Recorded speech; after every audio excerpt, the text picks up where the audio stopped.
Good morning. आज हम राज्य संबंधी जो विचार हैं उनके बारे में चर्चा करेंगे। जो आपकी सेकेंड यूनिट है बीए फर्स्ट ईयर में राज्य, उसके बारे में आज हम चर्चा करेंगे। सबसे पहले जो राज्य से संबंधित जो चर्चा है वो अपन यूनानी युग से शुरू करते हैं। यूनानी युग में राज्य को पोलिस कहा जाता था। क्या कहा जाता था? पोलिस कहा जाता था। और राज्य को व्यक्ति से ज़्यादा महत्वपूर्ण माना गया था। राज्य को व्यक्ति से ज़्यादा महत्वपूर्ण माना गया था। उस समय के जो यूनानी युग के जो प्रसिद्ध विचारक थे, प्लेटो, अरस्तु है, इन्होंने राज्य के बारे में कुछ विचार कहे हैं। प्लेटो कहता था राज्य व्यक्ति का वृहद रूप है। राज्य व्यक्ति का वृहद रूप है, यानी कि व्यक्तियों से मिलकर राज्य बना है। और राज्य क्या है? व्यक्ति से वृहद है। ठीक है। अरस्तु कहता था राज्य व्यक्ति से पूर्व का संगठन है। राज्य व्यक्ति से पूर्व का संगठन है। पूर्व का संगठन इस तात्पर्य में है कि अरस्तु ये मानता था, वो इम्पोर्टेंस दे रहा है राज्य को, कि वो ये मानता था कि व्यक्ति से पहले हमें राज्य है, क्योंकि व्यक्ति का जन्म पहले हुआ हो फिर उससे राज्य का निर्माण हुआ हो। लेकिन अरस्तु एक एग्जाम्पल देता है कि आप जो परिधि होती है, यदि किसी सर्कल की परिधि निकालनी है तो आप पहले उसकी परिधि का मापन करोगे, फिर उसके बाद में अर्ध परिधि की बात करोगे। तो यानी कि पहले बड़ी इकाई होगी राज्य, उसके बारे में आप चर्चा करोगे, फिर उसके अधीन व्यक्ति होगा। कुछ परिभाषाएं हैं राज्य से संबंधित, उसमें कुछ विचारक हैं। बर्गेस बर्गेस कहते हैं राज्य मानव का एक संगठित समूह है जिसका विशिष्ट भाग सत्ता का प्रयोग करता है। ये क्या है? एक संगठित समूह है। व्यक्तियों का क्या है? एक संगठित समूह है जिसका विशिष्ट भाग सत्ता का प्रयोग करता है। जैसे आज भी राज्य में क्या होता है, जो भारत का जो राज्य है इसमें क्या होगा, सभी व्यक्तियों का समूह क्या है? राज्य है। और इसका विशिष्ट भाग यानी कि जो मंत्रिमंडल है वो क्या करता है? आपके सत्ता का प्रयोग करता है। इसी प्रकार जिमरन इसकी परिभाषा क्या देता है कि राज्य सभी व्यक्तियों का पूर्ण अधिकार है। राज्य सभी व्यक्तियों का पूर्ण अधिकार है, यानी कि राज्य में सभी व्यक्तियों को रहने का पूर्ण अधिकार है। इसी प्रकार एक और विचारक है मैक्स वेबर। मैक्स वेबर कहते हैं राज्य एक ऐसा मानव समुदाय है जो निर्दिष्ट भूभाग में भौतिक बल का विधि सम्मत प्रयोग करता है। यानी कि मानव समुदाय का ऐसा समूह है जो एक निश्चित भूभाग है या निर्दिष्ट भूभाग है, उस भूभाग पर जो भौतिक बल का प्रयोग करता है, यानी कि जो भी अपने कानून या जो भी अधिकार उसे किसी के ऊपर लागू करने होते हैं वो विधि सम्मत रूप से उनका प्रयोग करता है। जैसे भारत की बात करें तो भारत क्या है, एक भारत का जो पूर्ण संपूर्ण क्षेत्र है, जो इसका क्षेत्रफल है, एक संपूर्ण क्या है, ये निर्दिष्ट भूभाग है। और इस भूभाग पे प्रयोग करने का अधिकार किसको है? भारत को है। इस भूभाग पे शक्ति का या बल का प्रयोग करने का या जो राज्य को नियंत्रित करने का जो अधिकार है या व्यक्तियों को नियंत्रित करने का अधिकार है वो किसको है? भारत को है। और वो किसके माध्यम से करता है? विधि सम्मत प्रयोग करता है। यानी कि हम किसके माध्यम से भारत में शासन का संचालन करते हैं? संविधान के माध्यम से या संसद के द्वारा निर्मित कानून के माध्यम से। तो मैक्स वेबर भी ये कहता है कि जो भी वो भौतिक बल का प्रयोग करता है वो विधि सम्मत प्रयोग करता है। इसी प्रकार लास्ट की भी एक परिभाषा देता है कि राज्य एक स्काई कोप है। स्काई कोप यानी कि सबसे शिखर पे है जो अन्य समुदायों का नियमन करता है। ये इसलिए कहता है क्योंकि लास्ट की क्या है, एक बहुलवादी विचारक है। ये अन्य समुदायों को भी महत्व देता है, लेकिन उन सभी समुदायों में सबसे ज़्यादा महत्व किसको देता है? राज्य को देता है। किसको देता है?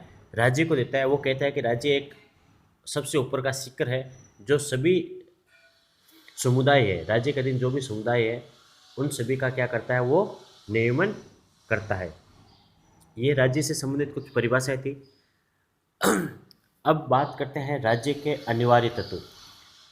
राज्य में 4 अनिवार्य तत्व होते हैं: जनसंख्या, भूभाग, सरकार और संप्रभुता। कौन कौन से हैं?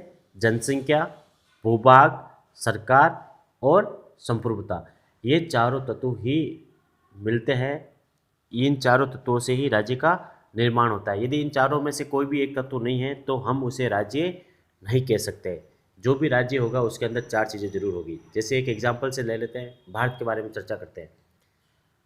पहली जो चीज़ थी जनसंख्या, भारत के भूभाग में जनसंख्या है। दूसरा भूभाग कि जो भी भारत का भी एक निश्चित भूभाग है कि एक क्षेत्रफल, आपको पता होगा कि भारत का एक निश्चित क्षेत्रफल है।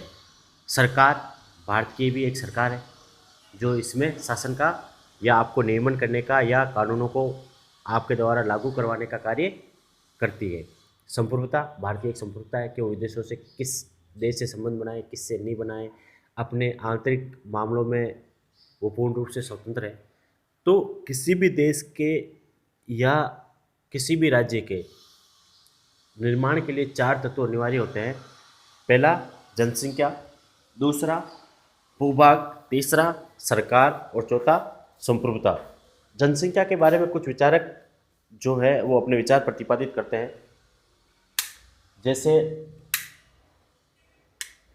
जो प्लेटो है, प्लेटो कहता है कि राज्य की एक निश्चित जनसंख्या होनी चाहिए जिसके ऊपर आप अच्छे से शासन कर सकते हो, उसका नियमन कर सकते हो। तो प्लेटो एक निश्चित जनसंख्या कितनी बताता है? 5040। कितनी बताता है? 5040 की एक निश्चित जनसंख्या होनी चाहिए राज्य की। वो कितनी बता रहा है? 5040। इसी प्रकार अरस्तु कहता है कि राज्य की जो जनसंख्या है ना इतनी कम होनी चाहिए ना इतनी ज़्यादा होनी चाहिए। मतलब कि राज्य की जो जनसंख्या है वो एक सही अनुपात में होनी चाहिए। ये नहीं हो कि 10 व्यक्तियों से मिलकर आपने राज्य बना दिया या जो आपका परिवार है उसको मिला के आप घोषणा कर देते हो कि हम यहाँ स्वतंत्र है। उसकी कम से कम एक निश्चित, ना इतनी कम जनसंख्या होनी चाहिए ना बहुत अधिक जनसंख्या होनी चाहिए।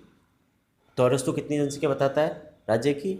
10 या ना 10 होनी चाहिए ना 1 लाख होनी चाहिए, यानी कि इसके मिड में होनी चाहिए।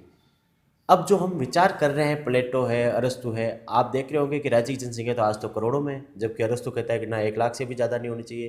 प्लेटो सिर्फ 5040 बताता है, इतनी तो आपके गांव की जनसंख्या होती है। ठीक है, लेकिन ये उस समय की बात कर रहे हैं यूनानी युग की। उस समय जनसंख्या इतना ज़्यादा नहीं होती थी। आज जनसंख्या का विस्फोट ज़्यादा है, इसलिए आज हम जब राज्य की बात करते हैं तो ये राष्ट्र राज्य बहुत बड़े राज्य हैं। लेकिन उस समय जो राज्य होते थे वो छोटे छोटे समूह ही होते थे और वही राज्य होते थे। इसी प्रकार रूसों ने राज्य की जनसंख्या कितनी बताई? 10,000 बताई है। ठीक है, इसके अलावा माहो है, सलिस्टर है, ये कुछ विचारक है जो राज्य को क्या है, जनसंख्या का जो तत्व है राज्य में उसको महत्वपूर्ण मानते हैं। ये मानते हैं कि यदि जनसंख्या है किसी भी राज्य के पास, ज़्यादा जनसंख्या है तो वो ज़्यादा मजबूत राज्य है। उसी प्रकार दूसरा जो अनिवार्य तत्व है इसका वो क्या है? भूभाग। कुछ विचारक हैं जो भूभाग को ज़्यादा महत्वपूर्ण नहीं मानते। वो ये मानते हैं कि जनसंख्या, सरकार और संप्रभुता है तो भूभाग छोटा हो चाहे बड़ा हो कोई महत्व नहीं रखता। लेकिन कुछ विचारक हैं जो भूभाग को ज़्यादा महत्वपूर्ण मानते हैं, बड़े भूभाग का या बड़े आकार के राज्य का समर्थन करते हैं। जैसे हीगल है, हिटलर है, मुसोलिनी है, यानी कि जितने भी जैसे हिटलर है, मुसोलिनी है, ये क्या मान रहे हैं कि जो बड़ा भूभाग होता है, जिस राज्य का बड़ा भूभाग होता है वो ज़्यादा सक्षम होता है, या जो राज्य ज़्यादा सक्सेस राज्य होता है। इसी प्रकार तीसरा जो अनिवार्य तत्व वो है सरकार का, कि राज्य जो होता है उसमें कम से कम सरकार होना जरूरी है। यदि सरकार नहीं है तो राज्य का अस्तित्व नहीं होगा। क्योंकि यदि ये कल्पना करके देखोगे, यदि भारत में कोई सरकार ना हो तो भारत किस प्रकार का राज्य होगा? क्योंकि राज्य नहीं होके या क्या फैल जाएगी? अराजकता फैल जाएगी। तो सरकार का होना भी आवश्यक है। जो चौथा अनिवार्य तत्व है वो है संप्रभुता, कि किसी भी राज्य के पास संप्रभुता होना भी आवश्यक है। संप्रभुता का तात्पर्य क्या है? कि राज्य बाह्य रूप से और आंतरिक रूप से पूर्ण रूप से कैसा होना चाहिए? स्वतंत्र होना चाहिए। आंतरिक रूप से मतलब कि जो भी उसके आंतरिक मामले होते हैं उसमें निर्णय लेने में स्वतंत्र होना चाहिए। और बाह्य रूप से यानी कि जो भी उसके विदेशी संबंध है, किसी भी देश से संबंध बनाने हैं या अंतर्राष्ट्रीय संगठन में भाग लेना है या किसी भी अंतर्राष्ट्रीय मुद्दे पर बात करनी है, तो वो उसमें स्वतंत्र होना चाहिए। ये नहीं कि वो किसी भी राष्ट्र के दबाव में आके कार्य करता हो या किसी संगठन के दबाव में आके कार्य करता हो, तो वो संप्रभुता नहीं कहलाएगी। यानी कि संप्रभुता क्या है? आंतरिक रूप से और बाह्य रूप से किसी भी राष्ट्र का स्वतंत्र होना ही क्या कहलाता है? संप्रभुता कहलाता है। ये राज्य के क्या है? अनिवार्य तत्व। आगे के वीडियो में हम चर्चा राज्य पे ही करेंगे, लेकिन राज्य के जो सिद्धांत है कि राज्य की उत्पत्ति के कुछ सिद्धांत हैं, उनके बारे में आगे के वीडियो में हम चर्चा करेंगे। धन्यवाद।